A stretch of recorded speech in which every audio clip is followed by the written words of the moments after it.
Good morning mga paps. Balik muna tayo sa pagtatabas ng tila sa mga uniform.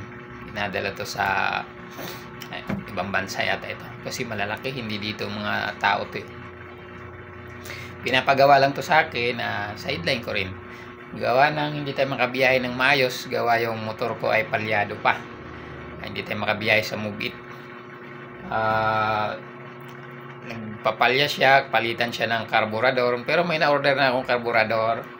Hinintay ko lang dumating kasi ito ginagawa ko lang to sa gabi. Sa araw, simula alas 6 hanggang alas 4, yan, bumibiyahe ako sa Move It, sa motor. Kaya lang ngayon hindi ako makabiyahe, kaya tinitira ko siya ng araw. Dapat sa gabi ko lang to tinitira, sideline ko lang to. Ano lang naman to, konti lang. Kasi nakaraan natapos na yung pantalon. Ito yung blouse naman to, pambabae, siyam katao, times 2 na blouse, times 2 din na skirt. Ayan o. Ayang itim na yan na skirt yan, tapos na natabas ko na yan. Ito namang yellow at saka violet, ito yung blouse. Siyam din to katao, times 2. Bawat tao tag-isang kulay. So dito muna.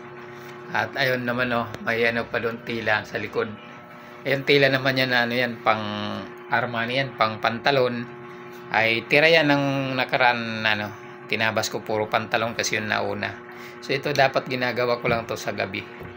Kaso sira nga yung motor ko, palyado, kaya ito araw naman ako magtatabas ngayon. Habang hinihintay ko pa yung aking carb ng motor, in order ko pa sa Shopee.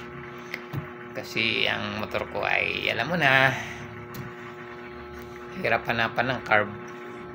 So yun lang mga paps, balik muna tayo sa pagtatabas.